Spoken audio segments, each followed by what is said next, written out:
Welcome to another episode of Mental Health Mondays. It is the week of April 17th, 2023.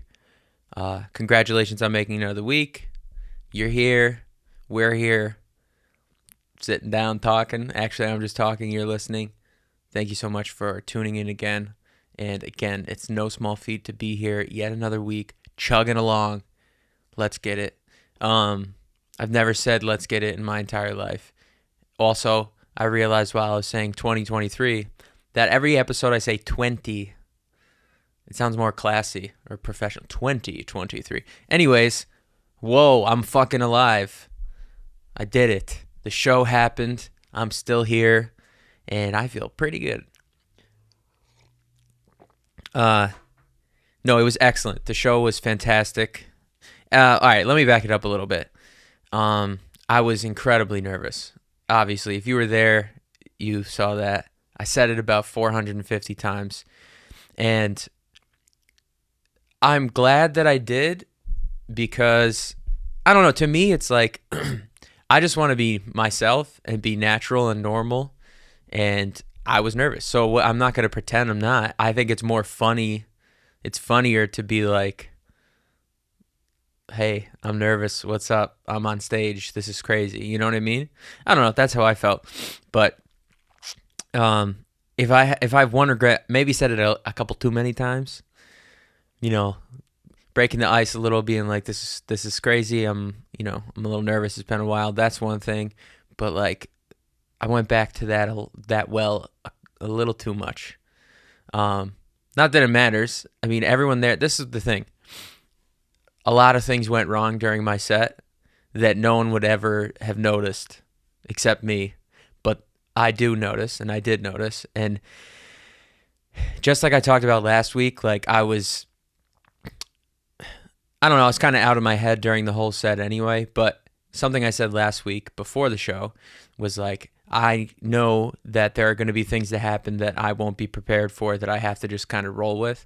And I'm proud of myself for doing that, but it was difficult. Like, first song, immediately as I picked up the sax, I noticed that I was out of tune, like badly. And when I picked up the sax, there was like a pop from the crowd. Like everyone was like, oh, woo, you're playing the saxophone, yay. But the second I played 3 notes, I was like, oh, fuck, sounds horrific. It's very out of tune. And so I was like, had to make a split-second decision in my head of, okay, do I stop playing and make sure it's in tune or just roll with it and have it sound bad? And I'm like, no, I can't do that. So I have to stop real quick. I'm a little flat. Little side music nerd tidbit. So think of it like a tuba, a big instrument, tuba, very low sound, boom, boom, boom, very low, right? A flute, very small instrument, very high pitched sounding.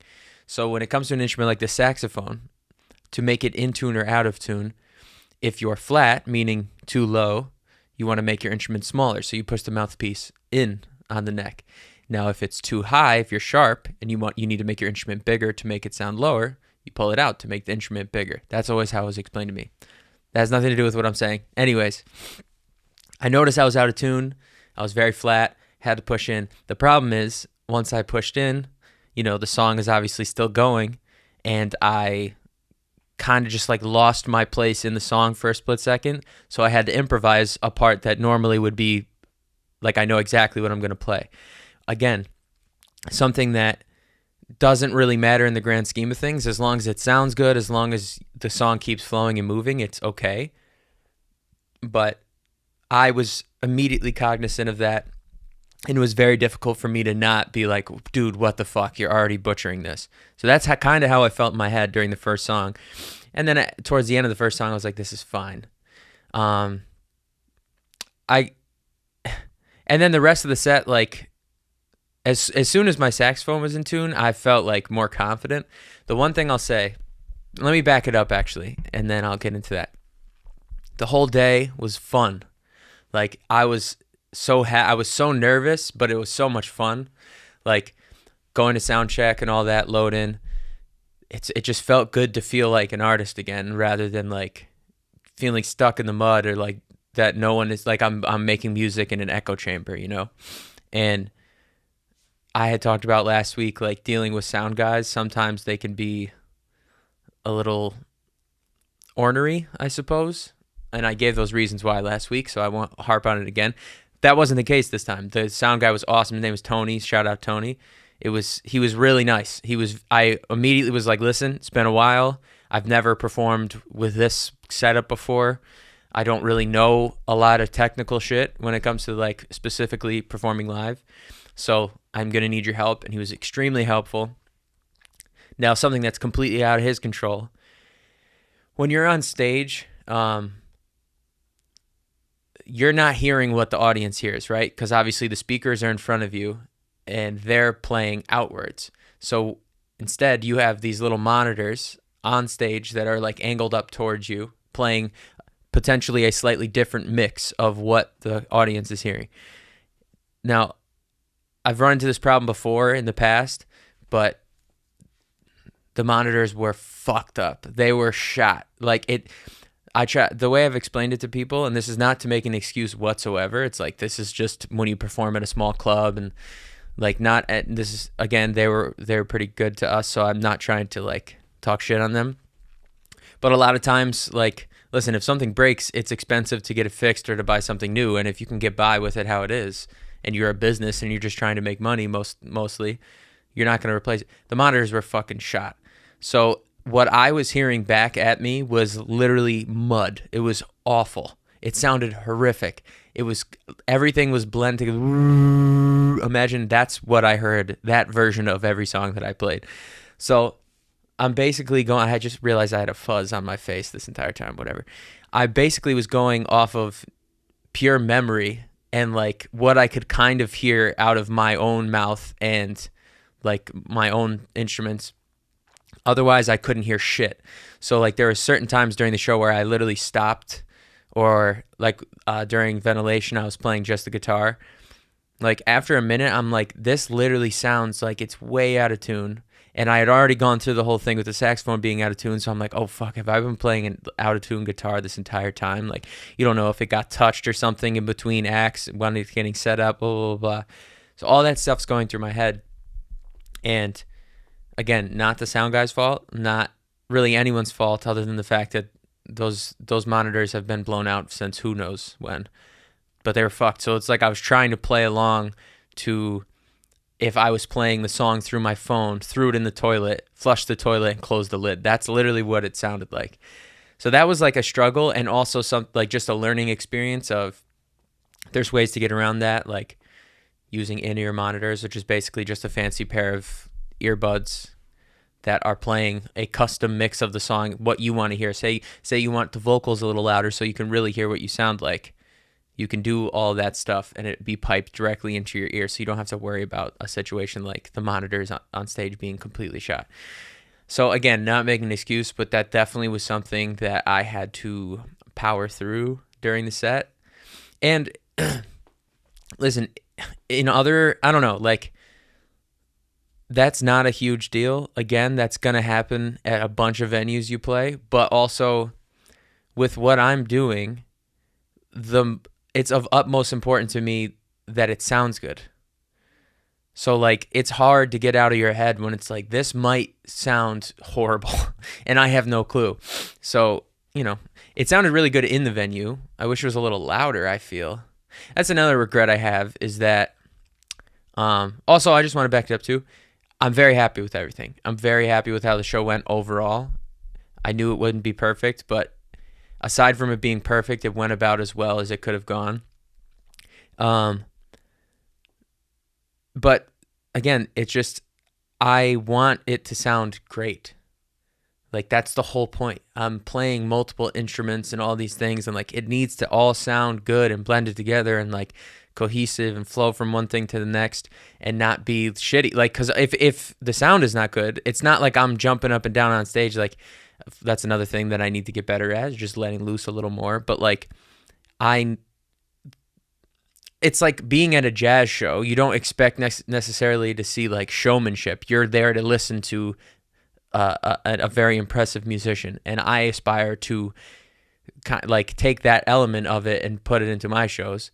So that's just something that was really difficult for me to get past, but overall it sounded good. So I'm not saying anything bad in that way, but I didn't really know until like I saw videos after. I was like, oh, okay, actually I was not out of tune at all playing guitar, all these things. I'm sorry, I'm rambling a bit because I'm kind of just finally taking the inventory of everything that happened and talking about it now for the first time.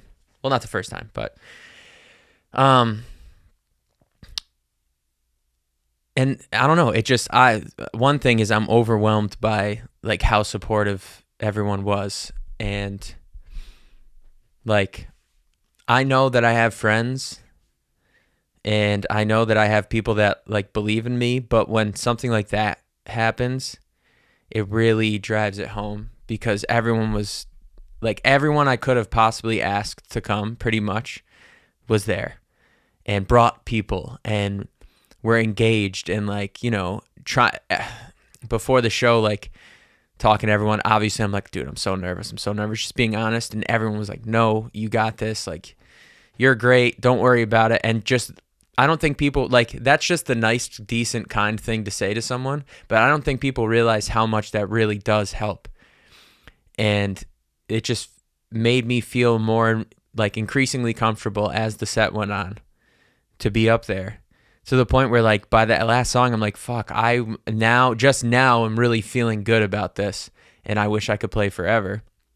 Which again, the set went pretty damn good, and for one reason or another I believe that the act that was supposed to follow me just didn't show up.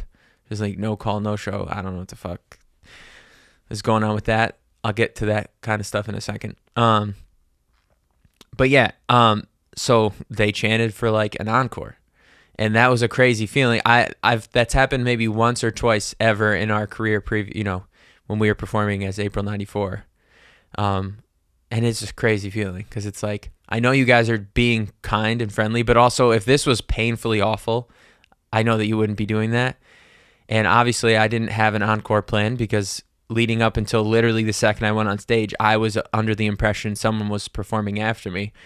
But I just, again, talking about the need for spontaneity and like the ability to improvise, I just picked up the sax again and just, I don't know if I could ever articulate like what it felt like in that moment. And listen, I'm not trying to make it sound like I was on main stage at Coachella. Like, I understand that this was, a small, intimate club show with mostly people that were there for me.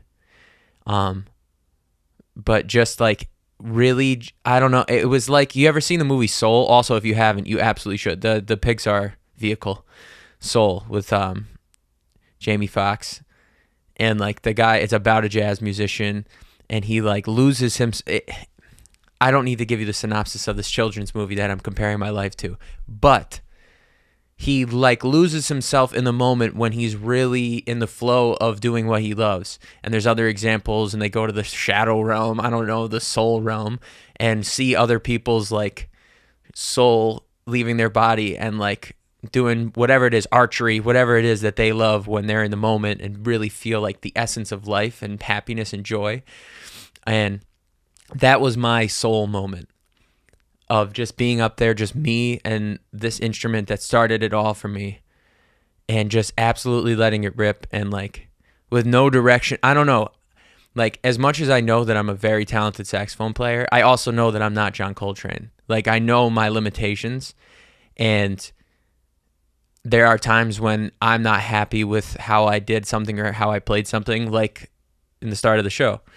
But I can tell you confidently that like I made all of that up. Like that was all improvised, the saxophone encore, and like it was perfect in my mind. You know what I mean? Like every note I went to play was exactly the note that should follow in that little thing that I made. I don't know. It was an incredible feeling, and I can't wait to be back. I'm so glad. It's good to be back. Like, I feel like I'm back. I feel like I'm back now. Like, everything is going to be okay. It really,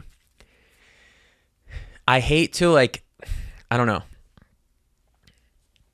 It shouldn't take something like that to, like, make me feel happy. But at the same time, you got to take it where you can get it. And it really, like, for all the anticipation, all the nervousness, all the things that didn't go quite the way I would have wanted them to, the end result was like a drug. Like it genuinely, it just really proved to me, as if I needed any more proof, that this is what I love. I will spend every second of my life trying to make it more of a reality, that this is all I'm doing with my time. And it just really felt really, really, really good. And I also, as I said, was very transparent on stage about being nervous, feeling like unconfident at times. Just upfront in the sense of like, yo, I know either you do know me and you know why I'm up here, or you don't know me and you just are at a show. But like, we're all human beings. So I'm going to be a human being up here. As much as there's a certain level of professionalism and like showmanship that needs to take place that I could absolutely improve at, something I'm happy with is that I was a human being. And like, I was upfront with being like, I'm really nervous right now. Or I joked around about how like I dead ass like felt like I was going to have a panic attack. Because that's another thing. In that last part where I was just playing sax and fucking letting my soul explode through my instrument, I was completely in the moment. But every other song, as much as I've prepared at great lengths, I'm in my head. I was in my head the whole time, like not even really thinking about the music, which is something I need to improve at. But so I did kind of like fight off a panic attack during one of the songs. And I said that. And like, I was joking around. I was like, dude, you have no idea what's going through my head up here. I'm thinking about my 4th grade music teacher, all this shit. I really was thinking about Mrs. Dickinson and the first day that I ever played saxophone. And I literally couldn't get a noise out of the instrument at all. And, you know, within a few days, it just like clicked in my head. And from then on, it's just been like, oh, this is an extension of me. Like this instrument in my hands is exactly where it's supposed to be, exactly where I'm supposed to be. But anyways, I was thinking about all these things while performing, while trying to not sound like complete dog shit. So I was upfront, and I'm glad that I was, because generally speaking, I really like, with the podcast, with all this stuff, like I just don't think what is the use of hiding our humanness? Like, we are all people. We all have normal human emotions. Again, I understand that if you're performing at the Super Bowl halftime show, you're not going to be like, you know, I'm so nervous right now. Like, there's a certain decorum and a certain, like, I don't know, way of going about things that in certain environments wouldn't make sense. But in this instance, and in many other instances in life, I just feel like there's no use in like acting like you're not just a normal person and being like, dude, this is crazy. Why am I up here and you guys are down there? Like, it just, to me, that's entertaining.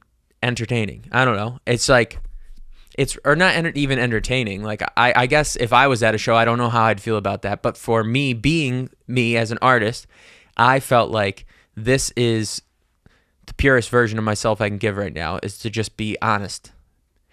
Because also it also helped me with my nerves of just being like, I always used to think this when, like, if you're on a date, like an early date with someone, or just meeting someone, I don't know, like, to me, if you address the awkwardness before it gets too awkward, it'll alleviate it. The other person is definitely feeling awkward too, right? If you just like, hey, this is an awkward situation, huh?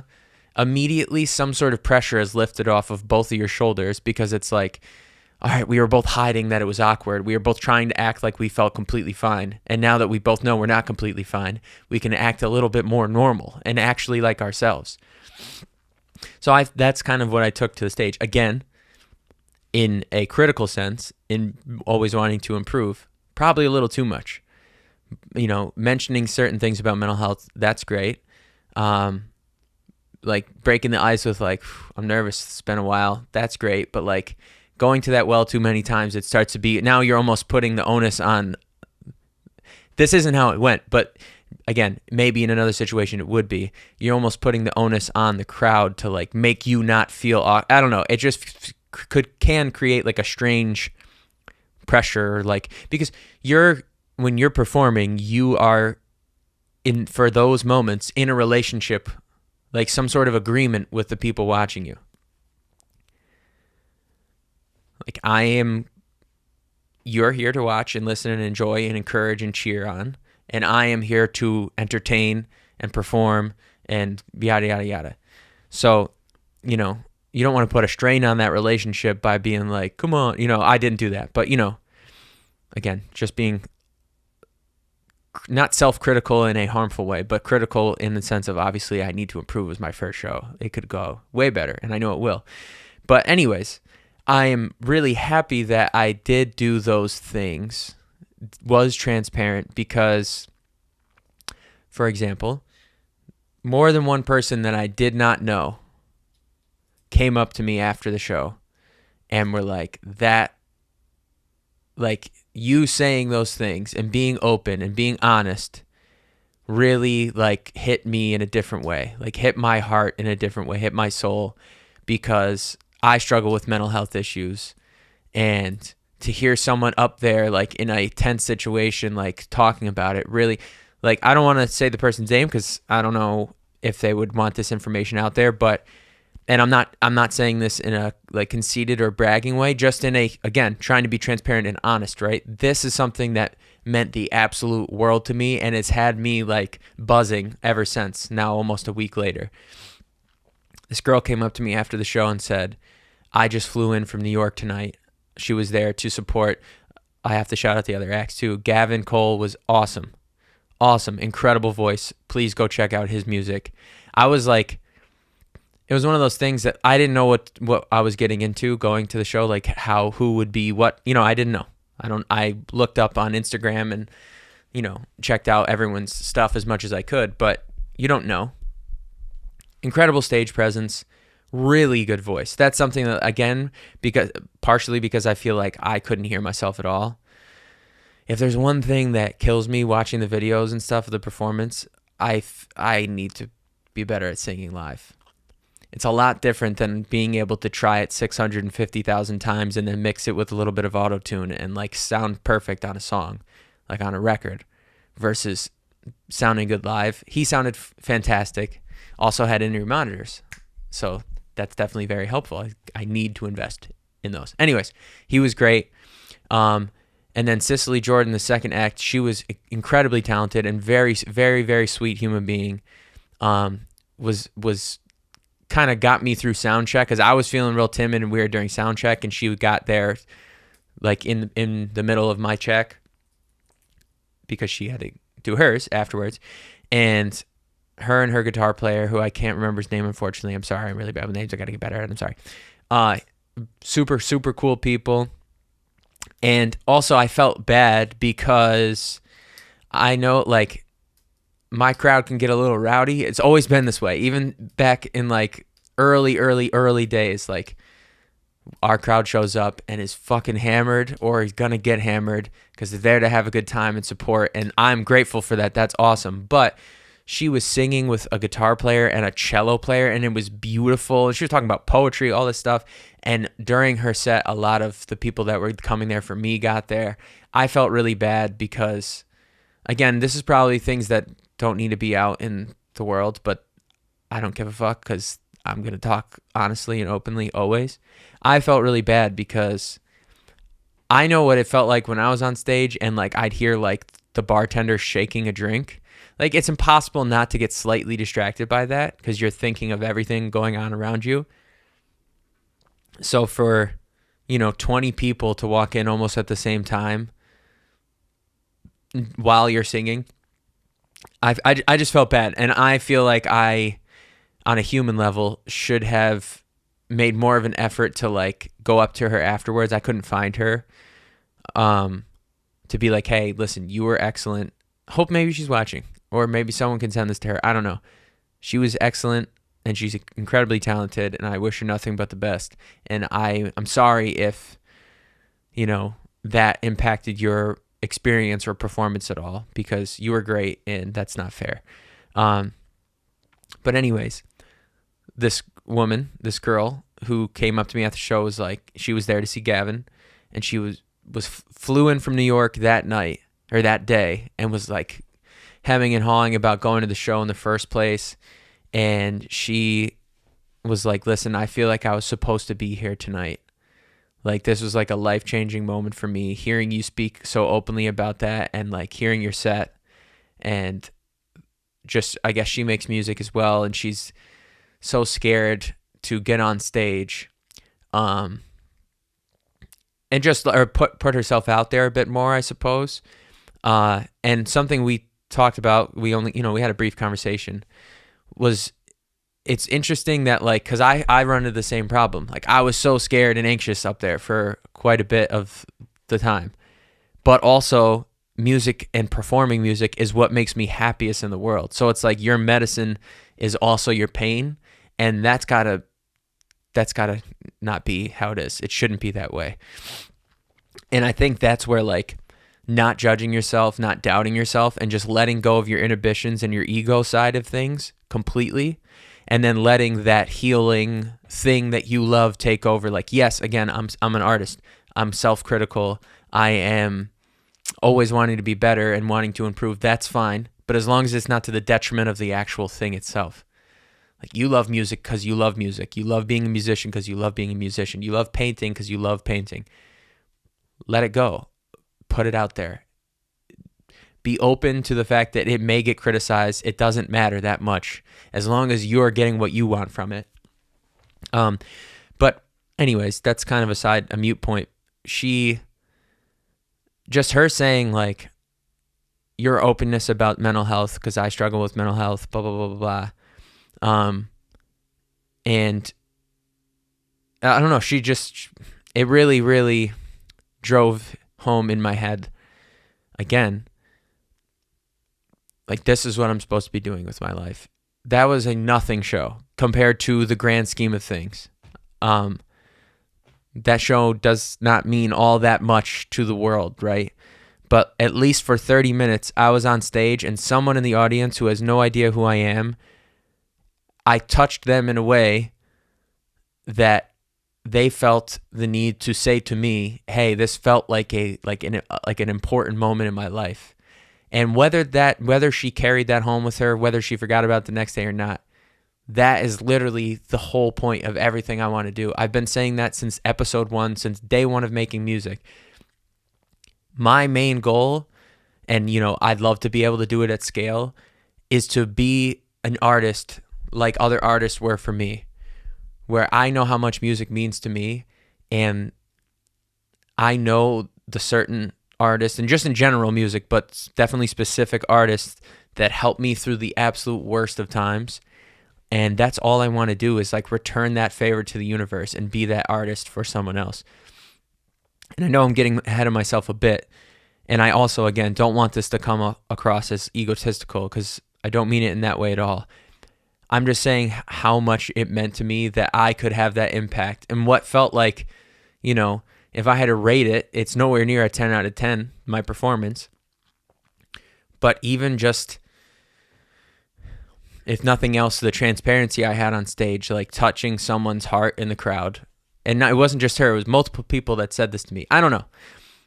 I feel silly saying that out loud, but like, that meant so fucking much to me. The fact that I could even make someone's night. I mean, that's literally what it's all about. And also, I want those people to know that hearing that made my night. I mean, everything made my night. The night was great. All the people who were there to support me and who continually support me. I can't ever express how gracious I am of that, how much I appreciate that, how much that literally keeps someone going on the darkest days where it feels like nothing's happening, or it feels like, your wildest dream, like it feels like things are out of reach. Those are those people and those moments and the kind words of encouragement and inspiration, like those things have power to them. Intent behind words really has power. And so I couldn't be more appreciative, but I don't know, you almost become not numb, but like, once you have like a certain crew of people, it's like, oh yeah, of course, I know how great this person is and how how much they've supported me, and I would only expect that, not that you should expect someone to support you. What I mean is, the certain people that are on your team that always have your back. So it's like, yes, of course they came out.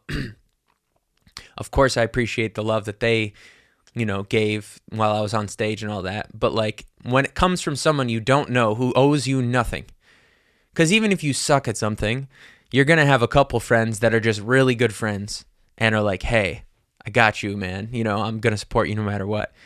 But to have someone who has had no reason to encourage you or to say anything kind, like she could have, and the other people that I didn't know could have literally just been like, okay, the show's over. I'm getting the fuck out of here. The fact that they took the time and effort to like wait around while I was talking to one person and wait in line almost to like just have a quick word with me, like that shit fuels you, man. And yeah, no one should need any sort of influence from the outside to like propel you forward and keep you going. I had this conversation with my brilliant niece who's in 6th grade, because she was talking to me about how, she's like literally a genius, and she's an incredible swimmer, and she not like she's just good at swimming, like she competes, like she's great in the pool in summer. No, she's an incredible swimmer. She's a genius student. She's an incredible artist, painting, drawing, whatever it is, and also an unbelievable writer, unbelievable poet. It's mind-blowing. I'm not just saying this because she's my niece. Obviously, I'm biased. Excuse me. Obviously, I'm a bit biased. But if I were to, listen to the Humania EP at the end of Art of Design. That's her reading her poem. It sounds like a 65-year-old woman, divorcee, who lost her family in a house fire. Like she has that kind of depth in her thinking and in her writing. Anyways, she's the best. Love her to death. And we communicate like adults and have for a while, not like in an inappropriate way, but in the sense of I know she can grasp deeper concepts than most kids her age. So I'm going to talk to her as if she can grasp them rather than baby her, because I feel like it helps push her mind forward and helps helps her to have self-realization of like, yeah, I am a bit above this, TikTok generation when it comes to like the way she views the world already. But one thing that she has struggled with over the years because of that, I think largely because she is maybe a bit more advanced than kids her age, is the socialization. Not that she's always had couple close friends and stuff like that, but she's on the swim team, and for years she's been really good at swimming, but never really makes like close. But I know that all of my best friends from high school and my adolescence all came from sports, all of them. So it's like when I saw her not necessarily getting that same bond, and I know it's a little different, team sports versus something that's a little more individual like swimming, even though there's relays and all that stuff. We don't have to get into swimming. It was always like a little concerning, or not concerning, but I wanted her to get the most out of the experience. So it was always like, I hope that you're making friends. And she was texting me and she was like, swimming is going really well. And I've really embraced like getting closer with this team and blah, blah, blah. It just made me really happy. And that's something, and I don't know, she was talking about, we were discussing how it feels good to have like people who have your back and are encouraging you and all those things. And something I said to her that I can now apply to my own life because of this, what am I calling a cat over? That I can now apply to my own life because of this experience that I'm talking about. We should not need external validation to propel us forward in our hopes and our dreams and our goals in our everyday life, to propel us to happiness. It should all come from within us. But with that said, we also have to have the ability to accept those compliments, accept that motivation, accept the feelings that it can inspire when someone is supportive. We don't have to shun those things just to be, in our quest for greatness. We don't have to shun someone being like, you are amazing, even though in the back of our head we feel, we weren't as great as you're saying. Accept those things. These people, it's, again, as much as it's not that hard to be a good person, a lot of people choose not to be. So if someone is saying something kind to you and they're saying you can feel that it's heartfelt, let it feel good. It's okay. It doesn't all have to be business in that sense. Let the feelings come to you. Like, I'm trying to put this the right way. When someone says something that strikes a chord with you and you feel like days later it's still kind of helping you feel good, let it. It's okay. You can't build your foundation of happiness on things that other people say and do for you and to you, but you absolutely can supplement it with that. It's absolutely okay to be like, man, I guess I did do pretty good. That person helped prove that to me. And it can help us kind of not be so self-critical. And so it can help us to not doubt ourselves maybe as much as we might on a normal basis. Again, it's not like you should live off of the likes on your picture or things like that. Yeah, that's completely artificial and not real. But when someone is truly speaking to you,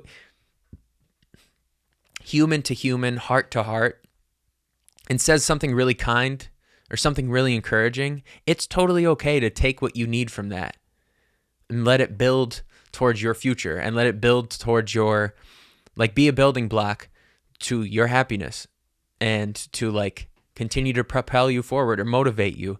Or on those dark days, when you are in your head and you are doubting yourself majorly, it's okay to think back to that and be like, well, that person said a really nice thing and they meant it, and I guess I'm not half bad.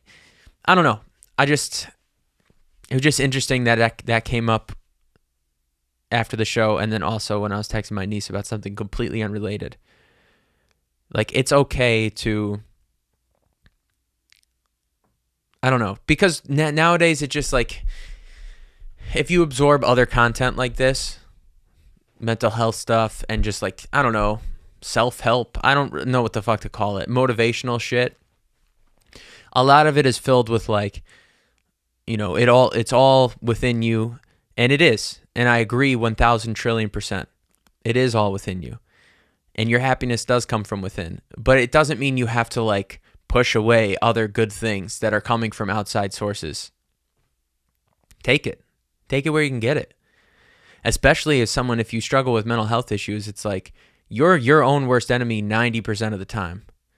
You're the one saying the unkind things to yourself. So take the compliments where you can get them. Don't fish for them. Don't build your entire mental framework on other people's words of validation. But it's okay to feel validated when someone else comes to you and says, hey, you did a really great thing. Or, hey, I really appreciate this. Or, hey, you're so talented. Or, you're so this. Or, thank you for this. It's okay to take that and run with it a little. You just have to be careful not to build your whole personality based on what other people are saying or doing. But it's okay when they compliment you. It's okay to feel good about yourself. I guess that's really what I'm trying to get at. So I thank everyone who came out to the show, but especially thank that nice young lady for coming up and saying that to me, and all the other really nice people that had nothing but nice things to say afterwards. And I'm just really excited to parlay it into more shows. I can't wait to do it again, because it's I was thinking about it in terms of something I love, which is baseball, which I know no one in our generation cares, but it's my favorite thing. And oh shit, this collar, see, I'm still self-conscious. This collar is all fucked up and I just felt it for the first time. It reminds me of baseball in the sense that it's not like baseball. Something people say, baseball is 162 games in a season. That's absolutely bonkers. That's ridiculous. That's too many. It's not, but it is. You have a bad game today, there's always a game tomorrow.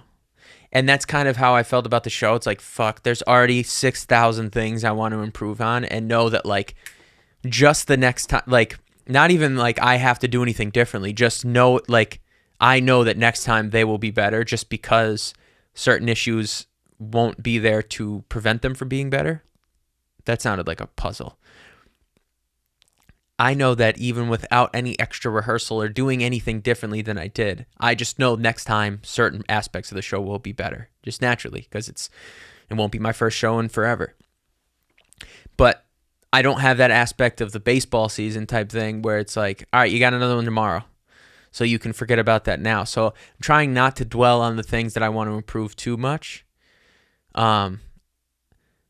But I just can't wait to get back up there again because I know how much better it'll be. And you know what? The next time there will be different issues that arise. Like, it's just one of those things, but I just can't wait.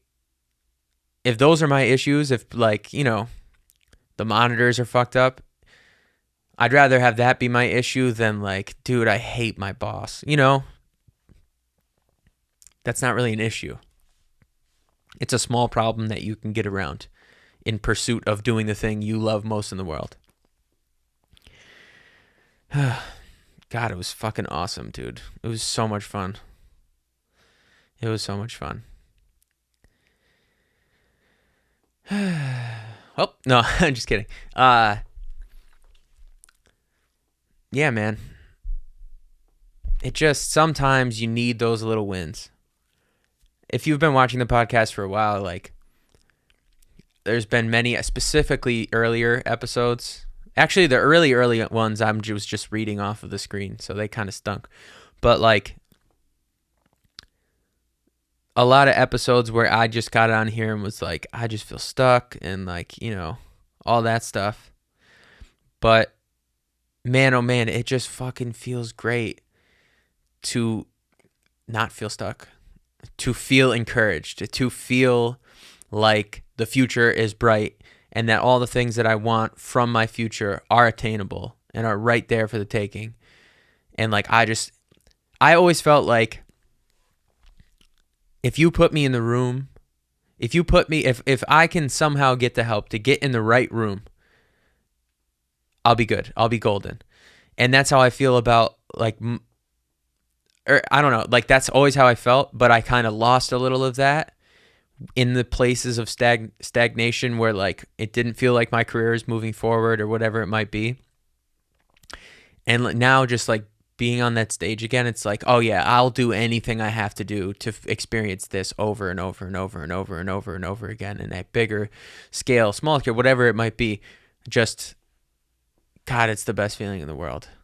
It's incredible. And again, not making it out to sound like it was fucking Coachella, but, like, it still felt pretty damn good. It felt pretty damn good. That's another thing, self-critical thing. I'm just putting it on record. I had, like, a really decent amount of people there. Like, it was not like I've done shows for literally no audience, like 2 people in the audience. We once did a show in Indianapolis. The promoter, like, owed a bunch of artists money and just skipped town and didn't promote the show that we were on when we were on tour with a bigger artist. There was no one there. It was unbelievable. There was literally 3 people there. And my mom and my stepdad, who had to drive, not had to. I don't want to say had to. They absolutely didn't have to, but they did. Our rental broke down in between Chicago and Indianapolis. Or no, right before we got to Chicago, our van broke down. And because we weren't even 24 at the time, I think we were barely 21. Like, you know, you can't rent a car yet. So it was under my mom's name. And since she wasn't with us, Enterprise wouldn't come pick us up. So we were fucked. Dude, we were walking around Chicago, like the outskirts of Chicago, like trying to look at maybe buying a used car or a used van. Like, dude, we didn't have the money to do that. My mom, who's the best person I know, and I'm sure my stepdad was like, what the fuck are you thinking? Absolutely not. But she did anyway because she's a boss bitch. She rented another van, or a Toyota 4Runner, actually, and drove it from New York to Indianapolis so that we could have it. Also, shout out to my stepdad because, I mean, he's not my stepdad anymore at the time. As much as I know he was probably like, dude, this is the dumbest thing ever. What the fuck are we doing? He drove a car alongside her, you know, because obviously had to take 2 cars so they could get back. Anyways, And they stayed for a show that literally had 3 people in the crowd. This is the thing that I said this to someone the other day. I am so lucky. I know how lucky I am to have had the amount of support that I've had for as long as I've had it. Like it does not escape me that it's not always easy to support someone for this long without it like being something different. And as much as April 94 got to a certain point where like we were pretty, like we were doing good things, and I feel like whatever, that's a different subject for a different day. It still never got to the level of like where we thought or where our supporters thought maybe. And now I'm doing it basically starting from scratch again at an older age. Not old, but you know what I mean? Like I'm not 21 being like, oh, my hopes and dreams. And everyone roots for the young guy to do that because it's like, oh, youth. How cute. He's got dreams. Now when you're almost 30, it's like, dude, all right. I know it's not easy to be like, it's not as just, it doesn't just come naturally always to like be a good friend and being a true like amazing person to support me and my dreams and my goals. But I'm so that I couldn't be more grateful. I've had support since day one. I've had people that have believed in me since day one. And again, it goes back to you shouldn't rely on external reasons or other people for validation or motivation. It should come from within. But man, oh man, it makes it way fucking easier when you do have those things.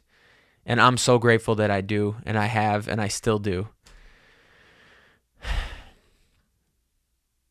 That's really means, I mean, come on. It means everything. To have people that believe in you, even when you are at your absolute wit's end. And that's why I just know, like, I just feel like I know in my heart what I'm supposed to be doing. Not supposed to. Supposed to is a bad word, and I always say that. What I'm supposed to be doing. I can do whatever I want. You can too. You can do whatever the fuck you want. What I mean is what I feel in my heart that I'm meant to be doing. What I desire to be doing. It seems more and more apparent to me every day. Even on the dark days nowadays, it's like, yep, but you just got to keep going. I'm just really, really grateful for everything I have in my life right now. Also, this might be the first time watching one of these episodes because I did meet people at the show. Thank you. Welcome aboard. I hope you will watch again. I know it's a bit ranty and all over the place, but I just want it to be me and raw and coming from the right place, which is my heart. Now I'm all sagged over. Excuse me while I take another sip of delicious coffee.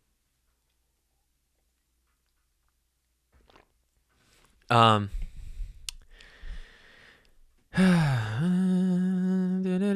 it shouldn't matter if you do or don't have people who believe in you. Like, you should believe in yourself enough always. I'm just saying that it really helps. It really, really helps. Really helps. And I'm really grateful that I have that.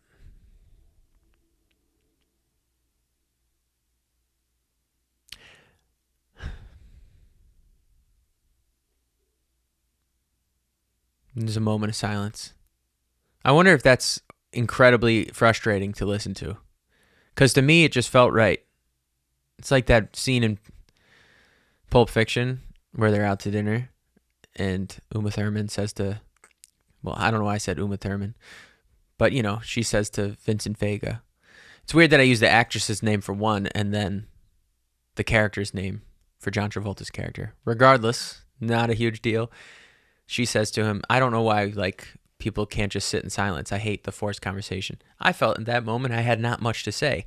And I've been talking the whole time, and I felt maybe a second of silence would be good for all of us. Yikes. I don't know.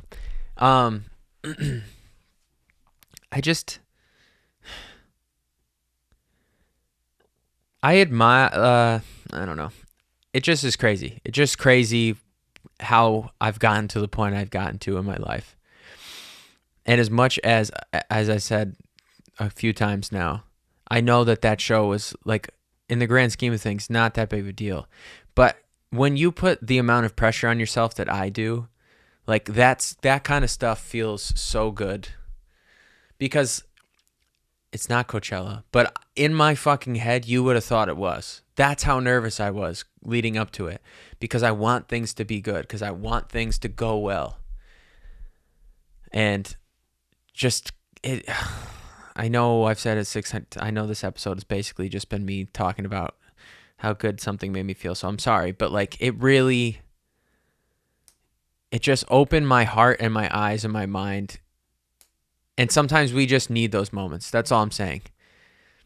So I hope that this week you can find whatever that might be for you. If you're in a low place, if you're in a dark place where you feel maybe a little less motivated these days because things aren't going the way you want them to or the way you think they should be going, try to get back to something that you know can like kickstart that in you.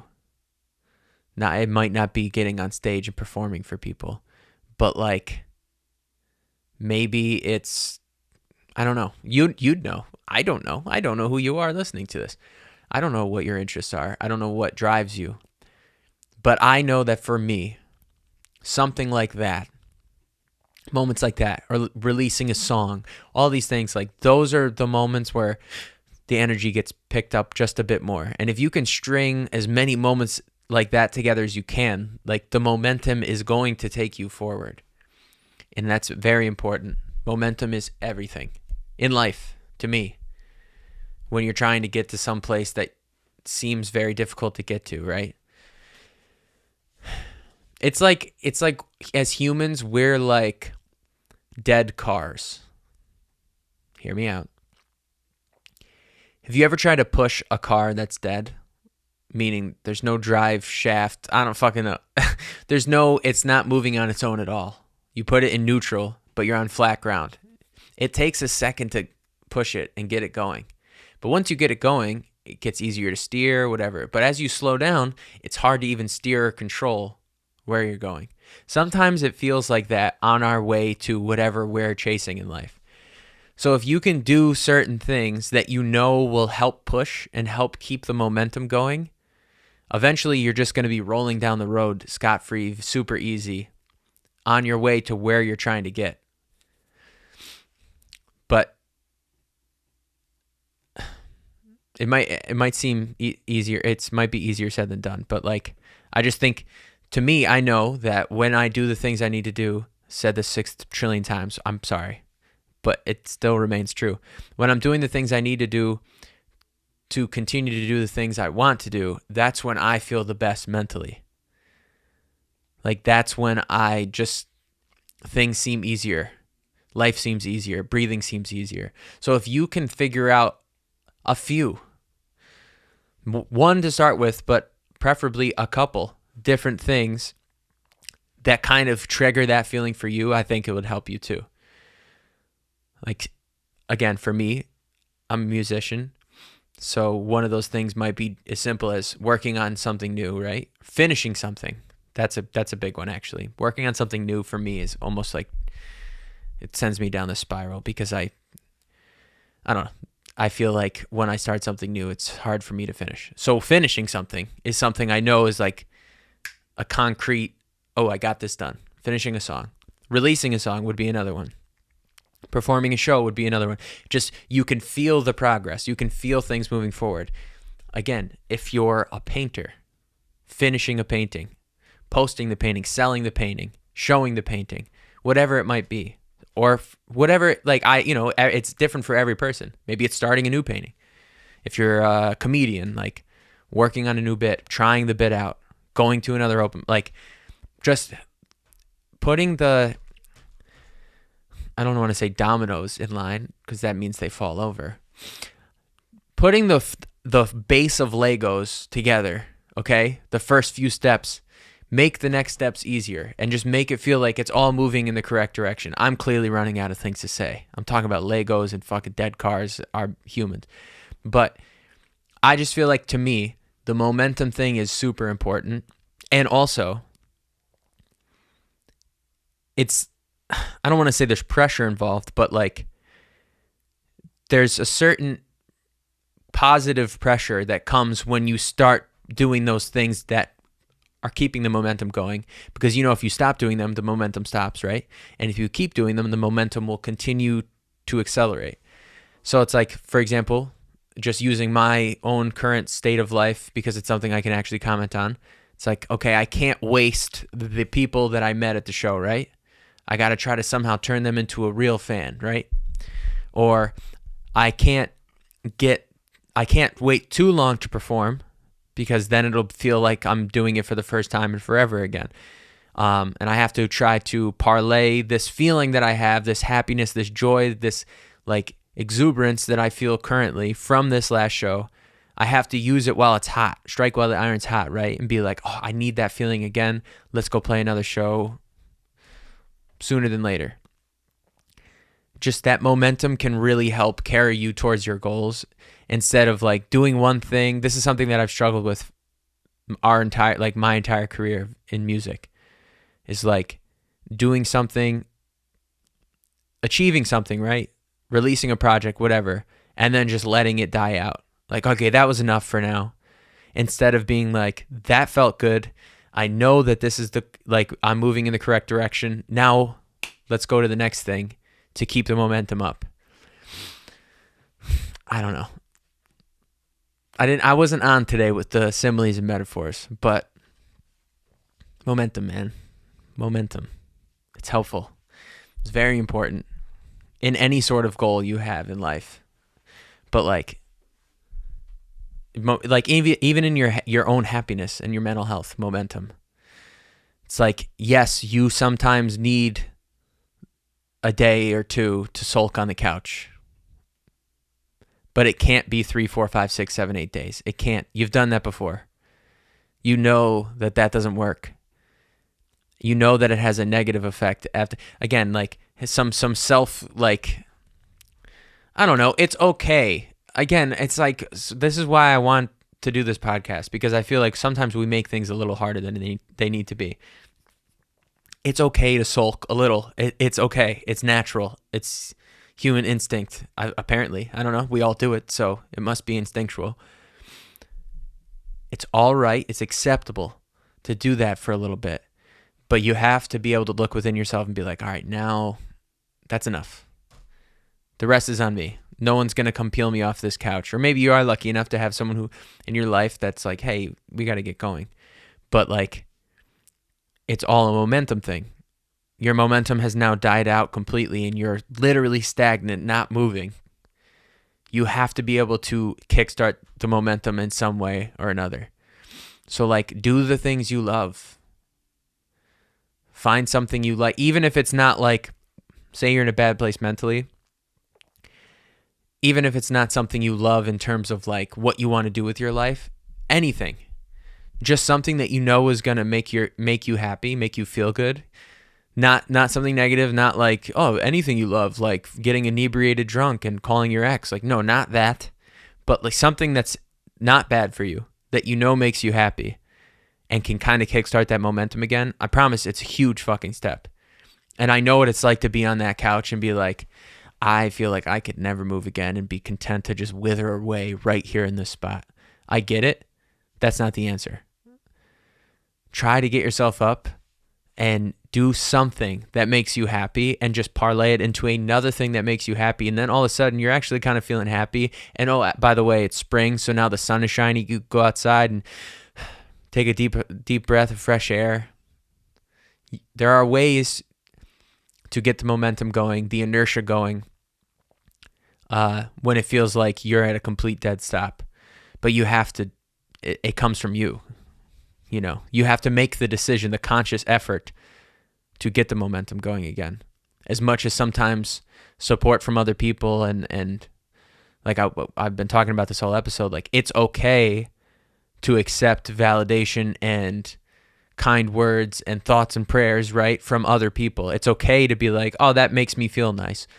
But at the end of the day, it does come from you to keep that going and to turn that into something real, because that is very fleeting. A compliment from someone or, you know, I don't know, encouragement from someone feels good for a bit, but it doesn't last forever. So it's your job to take that and turn it into the fuel that you actually need to power yourself from within to make sure that you don't go back to that negative space mentally. And, again, can keep the momentum going. Momentum is huge, because momentum in the wrong direction also takes you down, a dark path as well. It's not just like momentum in the sense of like heading in the right direction. It can absolutely be the same for the opposite. You have to be able to screech on the fucking brakes and be like, whoa, going the wrong way. The brakes are the couch. You're going, things are bad. I feel sad. Things are terrible. No one loves me. I'm not happy. All the things that go in, that can creep in when you're not doing so well mentally. Hitting the brakes is the couch. That's the reverse point. That's the pivot point. The bed, the shades drawn, the ice cream tub, the shit they show you on TV, what depressed apparently looks like, even though it comes in a million different ways. That's where you got to break. That's the pivot point. The fulcrum. Didn't we make like trebuchets or some shit in high school, like shop class? Fulcrum is something, some point of leverage. I don't know. That's the turning point. That's okay, now let's start the momentum going back the other way. So it's okay to stop at that breaking point for a couple days, but don't let it go too long. Because this is coming from someone who, I'm not perfect. I'm not giving advice per se, but like I know what it's like, and I'm telling you, like, speaking to you today, right now, with a very clear head and feeling great about life and motivated and happy where the future is going. This is true. This is the truth. That other dark voice that you have in your head when you're not doing well is not the truth. That's that negative momentum that is creeping into all of your thoughts, all your actions, that's telling you like everything's bad and it's never going to be good again. That's not true. I'm telling you from someone who's gotten out of that place enough to be smiling and speaking to you today, that like doing those things you love, working towards the things you want in life, keeping the momentum going, fueling yourself properly off of, wow, look, people aren't terrible. People are very kind. People can be very supportive. Fueling yourself off of the things that really feel good to you, that aren't bad for you. It's not as hard as we make it seem, as I have made it seem, as it seems to me at times, at dark times in life. It's not as hard as we make it out to be, to keep the momentum up and to keep pushing forward and to be happy, to be content. That's all what it all comes back to. There are other things that we all need to realize, like what really matters in life, perspective, showing gratitude for the things we do have rather than longing for the things that we don't have or that are actually unattainable. That's all another conversation.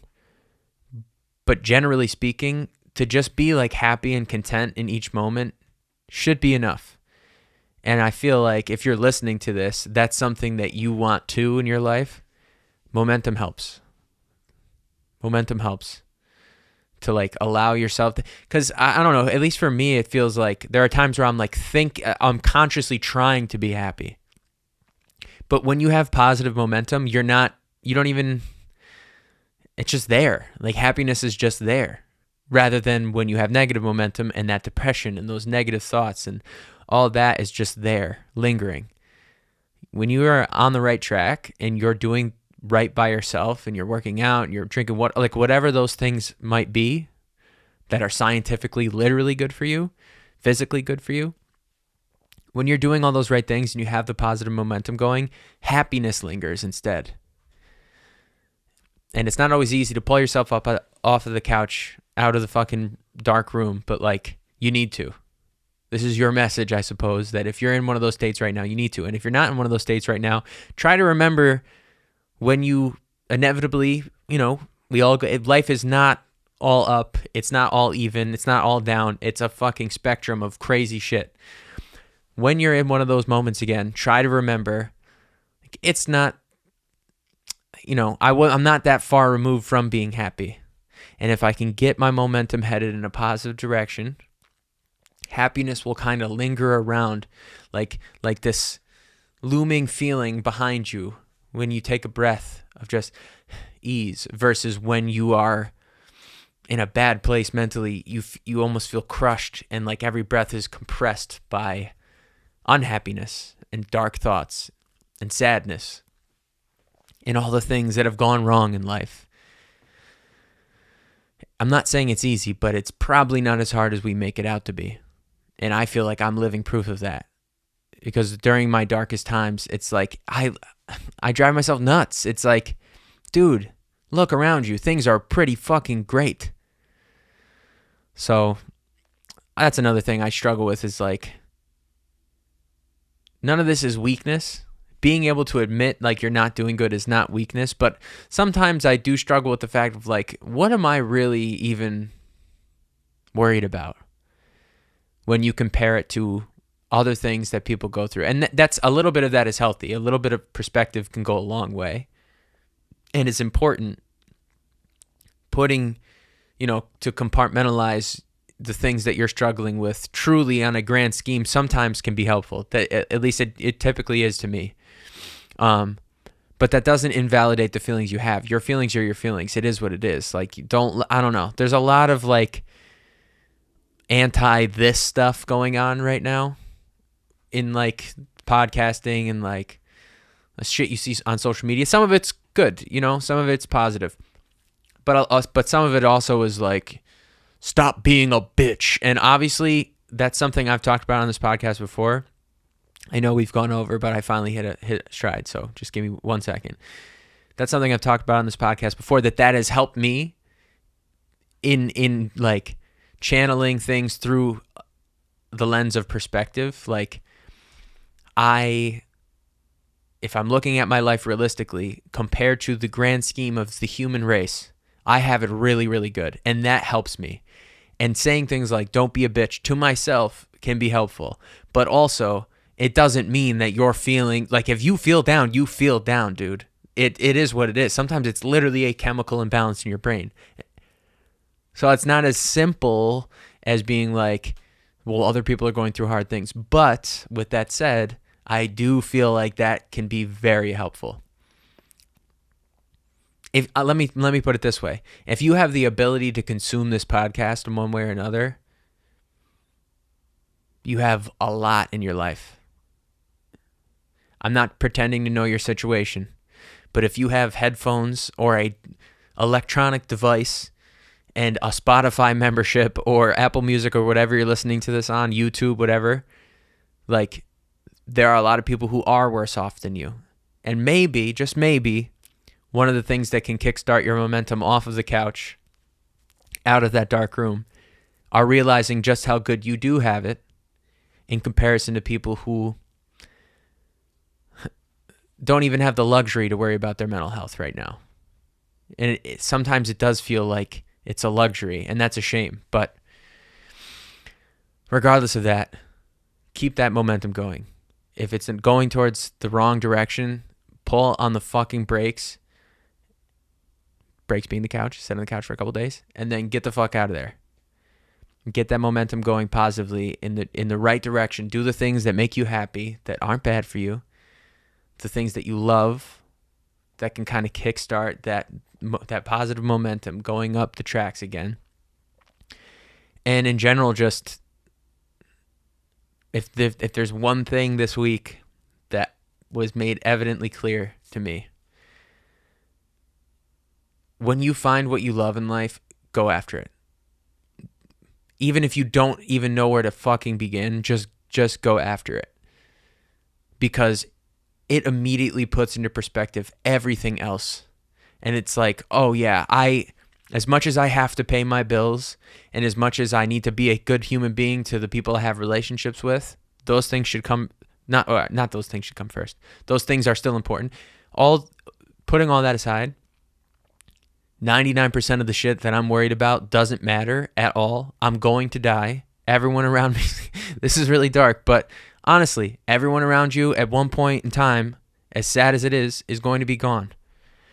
Why would you waste your time worrying about things that aren't even real when you could just be doing what you love as much as humanly possible and experiencing moments of love with other people as much as humanly possible? This week proved that to me, 1,000,000%. Just another step in the right direction, another piece of that positive momentum, another thing that makes me feel like I'm headed in the right direction. And that right direction is doing what I love as much as possible. Again, thank you so much for listening. Congratulations on making another week. Thank you for all the support on the show. It was fucking great. It wasn't as, I don't know, it didn't, perfection is not attainable, and it went about as well as it could. And I'm excited for the next one. Thank you to everyone who came out. Thank you to all the people I met there who were so gracious and kind. And, if I somehow attained you as a listener to this or in general, I really appreciate it. Welcome. And I just know that there's nothing in the world that could stop me from trying to do this forever. So thank you so much for the support. I got to remember I got this. You got to remember you got this. And if not, we got this. We got each other's back. We remix. It's all going to be okay. You're making this harder than it needs to be. It's going to be all right. Best of luck this week. I'll see you next week. Thank you.